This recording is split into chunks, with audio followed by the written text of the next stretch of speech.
Oke, biayanya full gitu ya? Benar-benar free banget. Bener-bener. Ya, tinggal belajar aja Tinggal pokoknya belajar. fokus belajar. Kayak modul tebelnya itu segini dan Itu dijawab? itu dijawab. soal semua? Itu soal semua. Karena segala hal adalah sumber belajar dan setiap tempat adalah ruang belajar. Hari ini kita belajar di private class. Private class. Hari ini saya sudah ditemani oleh partner saya. Harusnya sih sudah 3 tahun ya, tapi kita benar-benar real ketemu itu 2 tahun. Itu diawali dari pertemuan kita saat Lohde mengikuti persiapan Olimpiade Sains Nasional tingkat kabupaten. Oke, Lohde mungkin bisa perkenalan diri dulu nih, audiens pasti belum kenal banget ya. Kalau misalnya kan udah tahu lah gitu. Tapi kalau kamu yang nonton kan belum tentu tahu nih. Silakan Lohde, kenalan dulu. Semuanya, perkenalkan nama saya Nilo Gede Setiawati, biasa dipanggil Lohde. Saya dari Karangasem dan sekarang saya udah kelas 12 dan udah mau lulus nih. Senang dah ya udah mau lulus ya. Oke, gimana nih kabarnya hari ini? Sekarang baik, yes. Oke, baik ya. Gimana persiapannya? Udah mau graduation nih kayaknya ya? Mau graduation, jadi kesibukannya itu sih untuk mempersiapkan graduation, karena kan tanggal 17 kita graduation dan cukup banyak persiapannya. Apa aja tuh persiapannya? Yang pertama kan karena kita itu nanti satu angkatan gitu bakal ada nyanyi-nyanyi Spread Our Wings, terus itu terima kasih guru. Jadi untuk menyatukan semuanya itu, menyatukan kekompakannya itu kan perlu latihan. Jadi itu sih latihan, terus itu juga persiapannya dari pakaian dan lain sebagainya. Oke, kalau menurut Lode apa sih makna graduation nih buat Lode? Kalau graduation sendiri itu kan sebenarnya pesta kelulusan ya Miss ya. Cuma karena Lode bagian dari angkatan corona. Angkatan corona. Ya Oke. awalnya itu nggak rasain gimana inaugurasi gitu kan. Harusnya kelas 10 itu inaugurasi. Jadi momen graduation ini memang momen yang paling kita tunggu-tunggu gitu.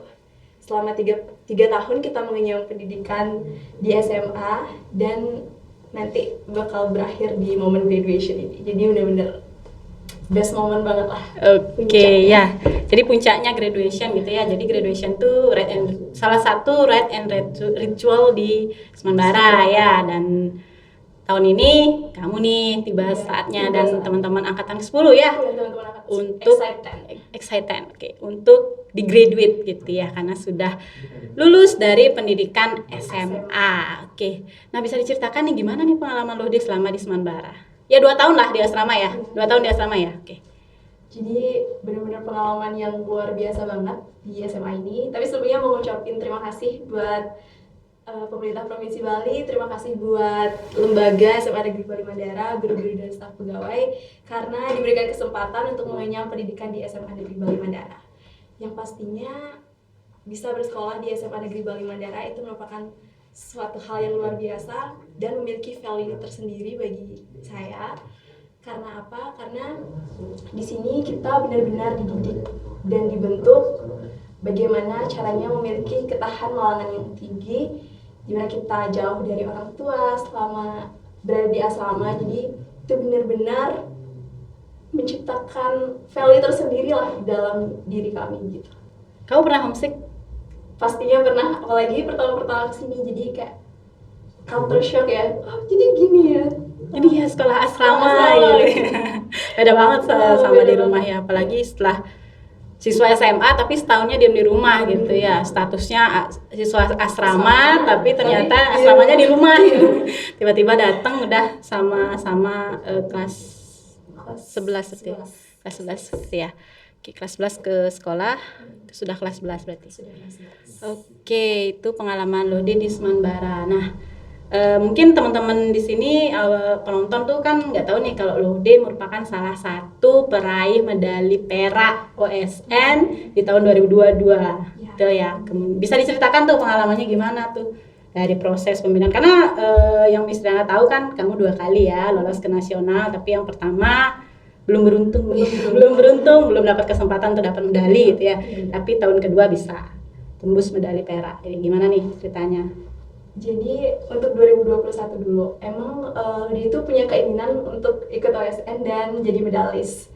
Hanya saja di 2021 itu kan kita masih di rumah ya Miss, jadi mungkin kurang pembinaan langsung, kurang intensif pembinaannya gitu karena masih online, dan itu cuma latihan pribadi, jadi individual learning gitu di rumah, belajar latihan-latihan soal. Situ akhirnya diberikan kesempatan untuk lolos ke tingkat provinsi, terus itu lolos ke tingkat nasional, Astengkara. Hanya saja karena mungkin itu pengalaman pertama, jadi masih agak kaget sama soalnya. Oh ternyata di nasional soalnya kayak gini gitu. Bahasa Inggrisnya banyak banget jadi itu benar-benar kayak apa ini? Gitu. Jadi tahun 2021 belum berkesempatan untuk jadi medalis. Nah, karena itu kita ngelakuin evaluasi bareng sama Miss Riana sendiri nih sebagai pembinanya kebetulan ya. Jadi ngelakuin evaluasi bareng di mana sih letak kekurangannya, terus tuh biar bisa kita perbaiki.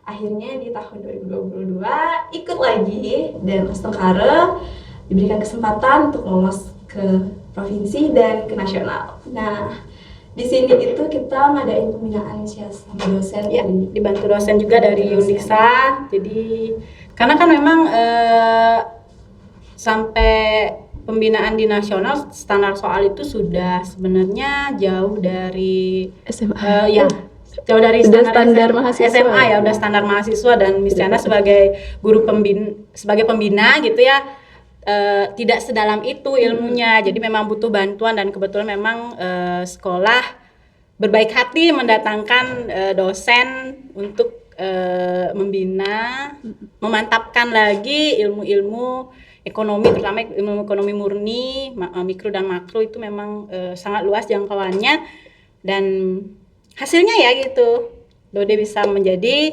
salah satu medalis di OSN tahun 2022. Jadi memang perjuangannya panjang ya. Karena kan yang 2020 sebenarnya ya, tapi ditunda jadi 2021 karena pandemi. Jadi bisa belajar lebih banyak lagi sebenarnya. Oke Lode, nah setelah lulus kamu udah dapat kampus nih? Astengkara udah sih Miss. Di mana itu? Itu di Prasetya Mulia, Universitas Prasetya Mulia di Tangerang. Jurusan apa? Ekonomi? Enggak, jurusannya akuntansi. Akuntansi ya, memang lebih gini ya, lebih enak gitu Lebih belajar enak akuntansinya akuntansi, gitu ya, karena iya. memang lebih spesifik lah ya. Jadi skupnya itu lebih kecil ketimbang ekonomi. Ya, ekonomi ya namanya ekonomi berkembang lah ya. Jadi terus belajar. Tapi kalau akuntansi memang terus belajar, cuman ya Itu udah pasti gitu. ya udah pasti gitu kayak matematika ya. Matematikanya di ekonomi kayaknya ya, bener. akuntansi ya. Oke, terus nanti biayanya gimana tuh di Prasmul?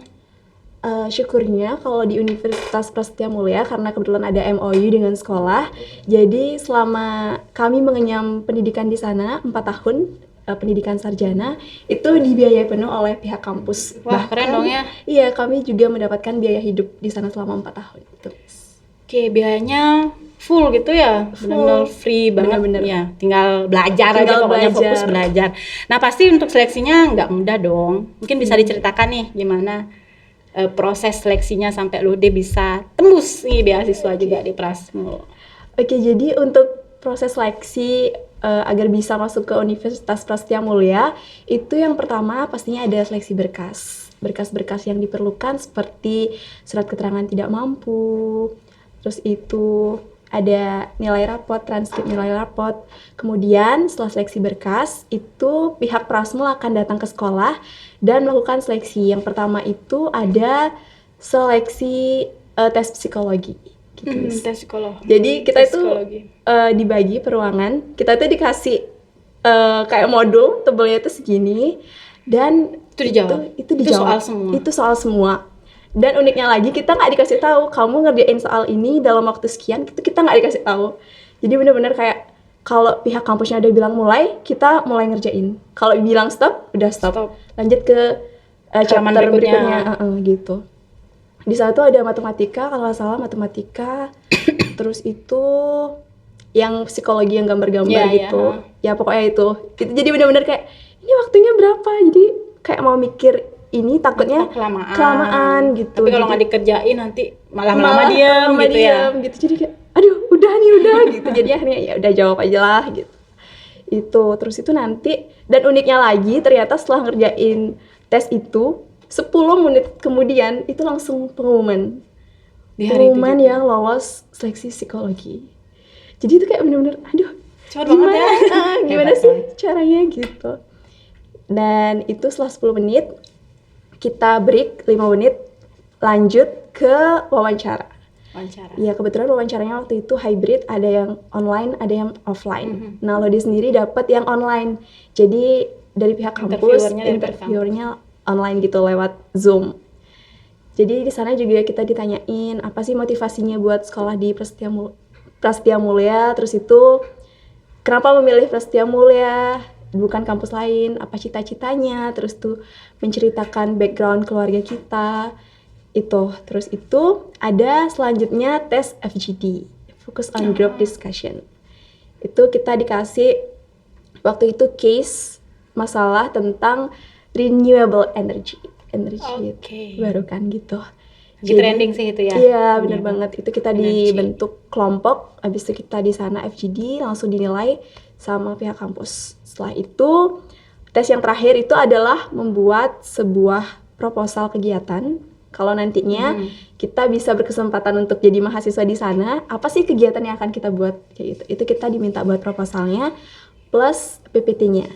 Selain itu kita juga diminta buat esai, self essay, jadi tentang diri kita pribadi, tapi itu dalam bentuk bahasa Inggris. Dan itu cuma dikasih waktu seminggu buat nyelesain itu. 3 hal itu. Iya, 3 hal itu. Dan akhirnya pengumuman dan Astungkara bisa jadi diterima di Universitas Prasetya Mulia. Keren sekali ya. Oke. Tadi kan kamu bilang pada saat wawancara kamu ditanya motivasi kamu memilih kampus Prasetya Mulia. Waktu itu kamu jawab apa? Kalau dari Lodi sendiri kan ya pasti dari background ekonomi keluarga yang nggak mampu, dan kebetulan emang Universitas Prasetya Mulia ini menawarkan beasiswa yang begitu besar ya, Ya, 3,5 sekali. juta. Kalau di guru itu Gajinya oh ya? gajinya ya? Kurang lagi gajinya. Oh, kurang lagi. Nah, Kurang itu. dari gajinya sebulan itu kurang. Itu kurang. Di bawah itu gajinya Miss Yana. Jadi Lode itu belajar digaji 3,5 juta. 3,5 juta. Jadi Miss Yana kenapa nggak dipilih gitu? Iya betul Jadi, sekali ya. itu sih alasannya. Jadi itu motivasi kamu. Realistis ya, Miss, ya, betul. cuan. Cuan. Cocok sih adanya Miss Yana. Oke, cuan. Oke. Itu motivasi untuk bisa kuliah. Mengenyam pendidikan sih ya, kok. Iya. Pendidikan lebih tinggi kan artinya kalau dari segi pemerintah Indonesia kan wajib belajar 12 tahun 12 ya. tahun. Jadi kalau mau mengenyam pendidikan lebih tinggi pasti ada biaya ekstra yang dikeluarkan oleh orang tua. Tapi kalau misalnya lihat dari perekonomian keluarga Lode kan pasti mungkin, bukannya tidak mungkin ya, tapi mungkin sedikit berat lah, tidak Iya, mudah gitu betul. untuk bisa mengenyam pendidikan tinggi gitu, apalagi di Prasetya Mulia. Mulia. Itu di BSD kalau nggak salah, betul Iya, ya? BSD Di BSD pasti biaya hidup lebih tinggi lah ya gitu ya. Oke, itu tadi motivasi. Nah kemudian tadi loh dia bilang disuruh buat kegiatan gitu ya, kegiatan untuk proposal kegiatan untuk ketika nanti berkesempatan menjadi mahasiswa di Prasmul. Kegiatan apa yang dilaksanakan? Lo dia merencanakan apa? Waktu itu dia buat kalau nggak salah accounting competition, lomba Gimana tuh? akuntansi antar wilayah, antar kota Tangerang gitu sih, Miss. Jadi nanti kan mereka datang ke kampus, terus ya lomba akuntansi atau olimpiade akuntansi biasanya gitu. Oke, tapi datang kampus berarti, Iya. nggak online ya? Oke, itu kegiatannya loh deh. Jadi nanti kalau beasiswa Prasmul ini kamu kos nanti di BSD? Nah, kebetulan ini salah satu keberuntungan juga ya. Jadi tahun pertama itu teman-teman perlu diketahui kalau teman-teman sekolah di Universitas Prasetya Mulia dan memperoleh beasiswa Bakti Indonesia, tahun pertama itu biaya rumah itu sudah diberikan oleh pihak kampus. Jadi kita udah dapat rumah dinas plus biaya hidup 2,5 juta. Tapi untuk di tahun kedua sampai keempat kita emang nggak dapat rumah, jadi kita nyari kos sendiri. Nanti cuma biaya hidup kita itu ditingkatin jadi 3,5 juta. Jadi itu sih keren banget. Keren banget ya. Jadi ada tambahan gitu ya, Iya. tambahan lagi 1 juta untuk 1 juta. mungkin nyewa kos atau kos. kontrak rumah gitu. Kalau dari Semanbara berapa orang dapat ya? Kalau dari Semanbara itu ada 10 orang. 10 orang, berarti bisa ngontrak rumah bareng dong ya nanti ya, sehingga nyaman lah, karena udah saling kenal, Udah saling kenal, gitu ya, bener. sama-sama dari Bali. Gitu ya. Oke, perlu kenyamanan juga ya kalau kita merantau. Nah, Oke. Nah, tujuan Lohde atau cita-cita Lohde deh? Cita-citanya Lohde itu awalnya cita-citanya jadi Menteri Keuangan. Loh, kok awalnya gitu. Iya, Mungkin cita-cita jadi Menteri gitu ya. Keuangan. Oh, Iya, cita-cita. Astengkaro capai. Astengkari ya misalnya doakan. Karena misalnya juga sebenarnya cita-citanya di Menteri Keuangan. Oh iya, Ya, tapi belok jadi guru nggak apa-apa. Jadi gurunya menteri nanti. Gurunya menteri. Iya, nanti kamu Siap. yang melanjutkan cita-cita Miss Tiana. Siap. Oke. Udah tadi bilang cita-citanya jadi menteri nih. Iya, Kenapa lo pengen jadi menteri keuangan lagi? Karena Lode itu ngelihat menteri yang sekarang kan Bu Sri Mulyani, jadi emang bener-bener kayak wow, ibu kan pernah diminta buat kerja di luar negeri gitu Miss ya, tapi menolak. Bank Dunia ya? Iya, mendunia, jadi tapi menolak dan lebih memilih. Bukan nolak sih, Iya, maksud- sempat di sana terus akhirnya Di- dibutuhkan di negara ya dibutuhkan di balik. negara, Gitu. iya, jadi Di IMF rasanya juga. itu dah, keren banget sih, jadi bener-bener jiwa nasionalisme juga. Terus emang menurut Lode keuangan itu kayak punya apa ya, values tersendiri gitu loh, karena mungkin jadi anak ekonomi ya. Jadi emang gitu sih. Cuma sekarang ya gimana caranya buat ngeraih itu masih jadi PR Astengkari bisa. Harus bisa dong. Harus bisa. Oke, pengelolaan keuangan itu sebenarnya kunci ya. Dan terus dibutuhkan sebenarnya ya. Jadi terus dibutuhkan, tidak tergantikan lah istilahnya, karena memang pengelolaan keuangan itu kunci menjalani kehidupan gitu ya. Oke, Lode ini adalah partner saya. Kenapa saya bilang partner gitu di awal ya? Karena memang saya sama saya ketika membina Lohde dan kawan-kawan di tahun 2020 itu ya, itu pertama kali saya membina siswa Olimpiade. Jadi memang benar-benar kami sama-sama belajar. Jadi belajar bersama, gurunya belajar, muridnya belajar, dan memang saya melihat saat itu potensi yang sangat besar bidang ekonomi di Lohde gitu. Jadi saya sebagai guru berusaha untuk mengembangkan bibit-bibit ekonomi gitu ya, bibit-bibit keekonomian yang ada di Lohde.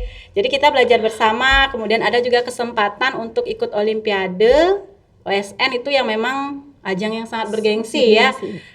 Di bidang SMA gitu memang salah satu ajang yang sangat bergengsi, dan memang ada bibitnya di Lohde, kemudian dia motivasi belajarnya juga sangat bagus saat itu. Jadi ya saya sebagai perwakilan sekolah ya berusaha untuk mengembangkan itu gitu. Apalagi memang Lohde ini tidak menyia-nyiakan kesempatannya, dia memang belajar dengan sangat baik, kemudian memanfaatkan fasilitas yang diberikan oleh sekolah, baik itu berupa MOU dengan kampus-kampus hebat di luar sana yang tentunya memberikan fasilitas beasiswa seperti apa yang sudah diceritakan oleh Lohde tadi. Ya Lohde ya, bagus, hebat ke depannya.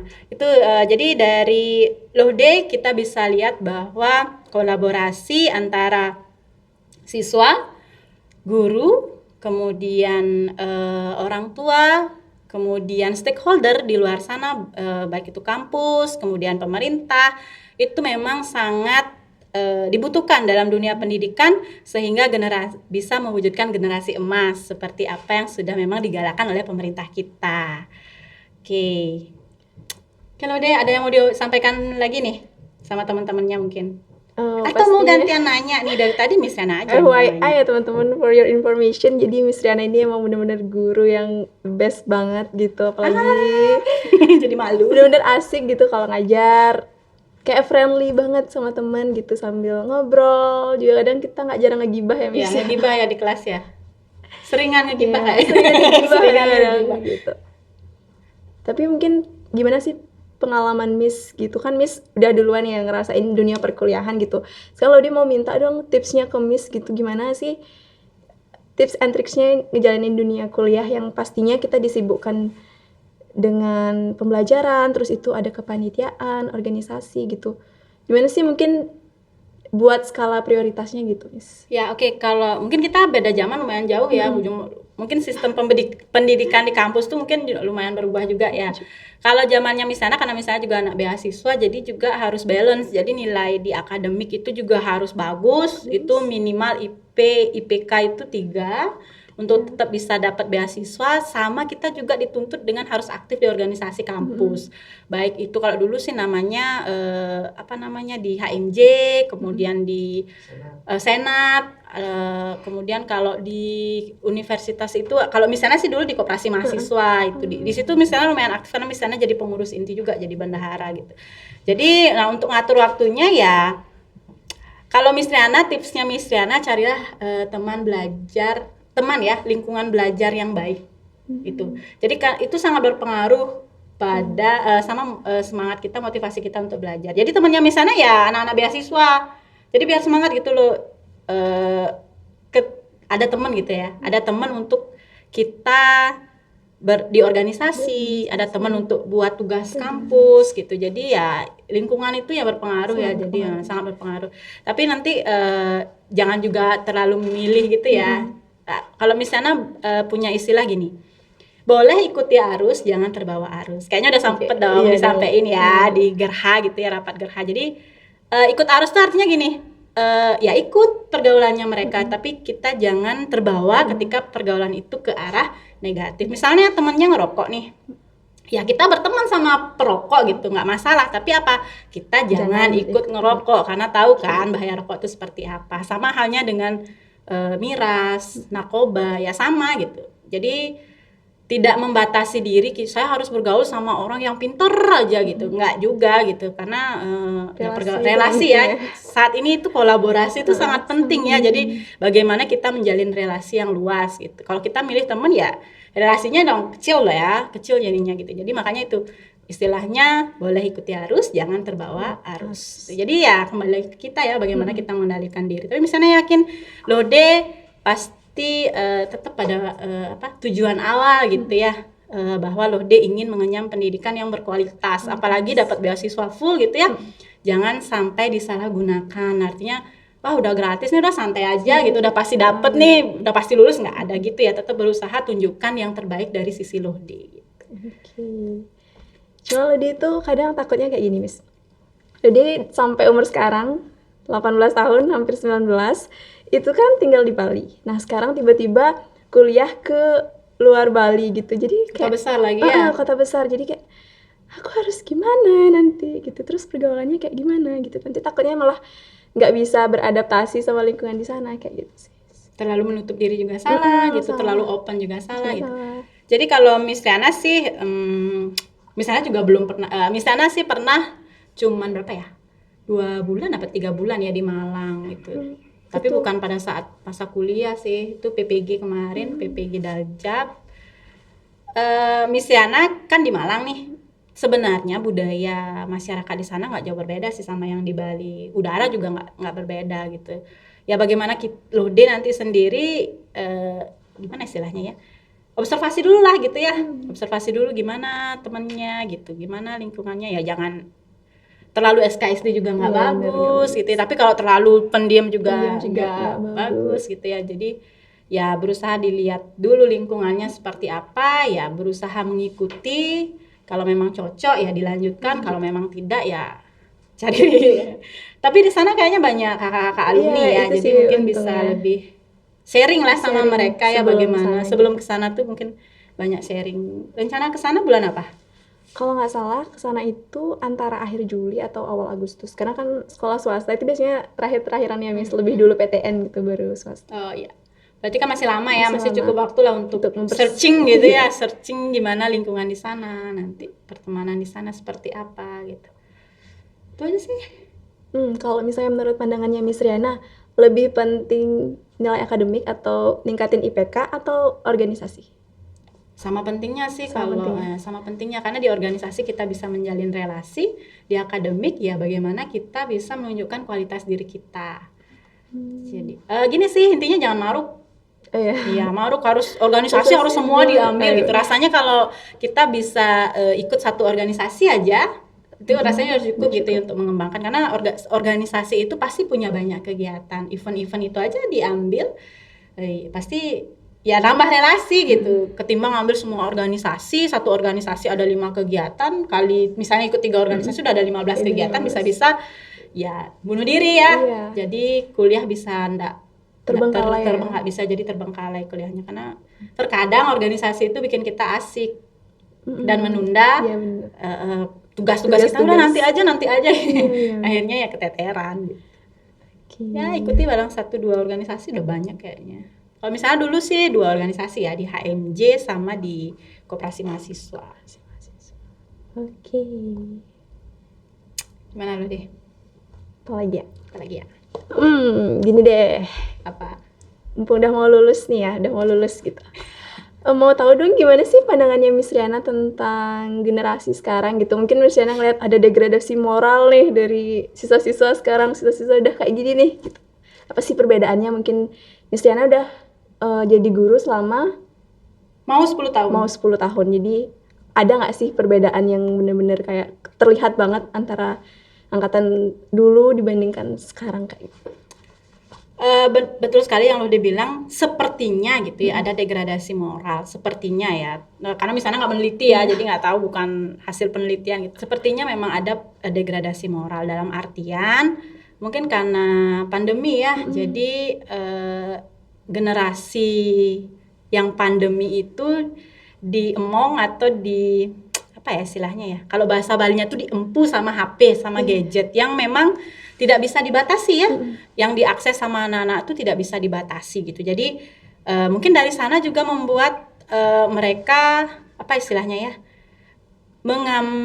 mengambil hal-hal buruk gitu ya jadinya ya, karena memang yang menular itu kan virusnya ya, bukan vaksinnya ya. Jadi yang menular itu memang yang buruk lebih gampang, atau yang negatif lah, yang negatif lebih gampang menular. Jadi mungkin itu yang menyebabkan terjadinya degradasi moral gitu. Kesannya degradasi moral. Tapi kalau menurut Miss Riana itu sih oknum ya, tidak semuanya gitu. Tidak semuanya memang yang tidak hormat sama guru, tidak hormat sama orang tua, tidak semuanya. Masih banyak kok ada anak yang memang peduli sama temennya, peduli sama orang tuanya, peduli sama gurunya gitu ya. Nah, kalau dari segi moral tuh seperti itu. Selain itu bisa jadi karena kalau zaman sekarang gitu ya, orang tua itu dominan bekerja. Ibu bapak bekerja, sehingga anak-anak itu diserahkan sepenuhnya ke sekolah gitu. Diserahkan sepenuhnya ke sekolah, dan tiba-tiba pandemi gitu ya. Sehingga balik lagi dia ke rumah, dan orang tuanya mungkin aduh gimana nih caranya gitu. Karena harus bekerja juga. Work from home gitu ya. WFH itu perlu bekerja juga ya. Jadi ya itu tadi, HP yang diberikan untuk ngomong anaknya gitu ya, karena memang ada tuntutan kerjaan juga gitu untuk kehidupan gitu ya. Itu jadi kalau dari segi moral ya itu kalau menurut Miss Riana ya itu sih penyebabnya gitu. Nah, kalau dari sisi akademik itu, dari sisi pembelajaran, jadi kita sadari semua bahwa terjadi learning loss. Jadi banyak siswa itu yang bisa dibilang tidak bisa berhitung, iya. Kesulitan membaca juga iya gitu. Misalnya kan sering cerita sama Luhde ya, aduh susah sekali sekarang ajar persamaan, permintaan penawaran gitu. Karena memang ketika hal simpel aja gitu, pindah ruas gitu, kiri kanan dari negatif jadi positif ke negatif itu masih bingung gitu kan. Itu, dan memang kami gitu guru zamannya misalnya tidak disiapkan untuk gimana ngajar dari dasar, karena kan siswa SMA gitu ya. Itu di sana. Jadi ya harus belajar lagi gitu. Gurunya juga harus belajar lagi supaya bisa mengejar ketertinggalan ini, learning loss-nya ini, supaya bisa balik lagi muridnya sesuai standar yang sudah ditetapkan gitu. Pun kurikulum merdeka tetap ada standarnya dong ya, tetap ada standarnya gitu. Yang merdeka itu ya bagaimana caranya belajar, caranya ngajar, sejauh apa kompetensi yang diajarkan, itu sih yang dimerdekakan gitu. Tapi tetap ada standar-standar untuk anak SMA ya, ini capaian yang harus dicapai kan gitu. Kalau dasarnya mereka nggak bisa kan susah masuk gitu ya. Jadi ya sebagai guru ya misalnya harus belajar juga. Jadi misalnya juga nanya ke Pak Adi, Pak Santike, Miss Pipin, gimana sih ngajar matematika dasar untuk topik ini gitu. Itu sih. Tapi itu benar banget sih Miss, karena Lodi sebagai orang yang berpengalaman gitu ya, sebagai angkatan corona. Jadi itu benar-benar di rumah selama kurang lebih 2 tahun itu bisa dibilang membuat mental kita manja gitu, karena kita terbiasa untuk menutup diri. Kita kan belajar dari rumah ya Miss ya, berarti kayak di kamar itu belajar sama HP aja ya, sama HP aja, nggak ada interaksi sama orang-orang. Terus itu kayak suatu masa nih, karena lo udah terbiasa jadi di rumah gitu kan, ikut lomba ikut lomba jurnalistik. Ikut lomba itu di SMA, dan itu adalah lomba pertama kali offline pasca pandemi. Jadi itu yang benar-benar kayak harus ngebentuk lagi gimana mental yang seharusnya udah kita bentuk di SMP. Cuma karena corona jadi itu diistirahatkan, jadi manja mentalnya. Terus kita terpaksa harus kayak ngulangin lagi itu kayak mulai dari nol gitu ya. deg-degan lagi, bener-bener deg-degan parah kayak gitu. Aduh, ternyata kayak gini. Ketemu orang tuh kayak takut gitu jadinya ya. Takut. Terus caranya berpublic speaking depan orang-orang itu juga harus kita asah lagi gitu.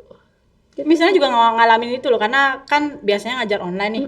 Ngajar online itu ya tahu kan kondisi ekonomi siswa Semenbara gimana, terus belum lagi lokasi rumah gitu yang tidak terjamah oleh koneksi gitu ya, sehingga pembelajaran daring itu paling cuman satu topik atau satu KD lah zamannya itu cuman bisa satu kali pertemuan, atau bahkan mungkin tidak ada yang online ya, mungkin misalnya cuma ngirimin rekaman suara, ngirimin video kan gitu, atau materi PDF gitu. Kembali lagi ngajar itu kayak gimana ya, gimana ya sekarang di kelas gimana nih ngelola muridnya gitu. Murid misalnya bahkan ada di titik misalnya tidak bisa ingat muridnya misalnya.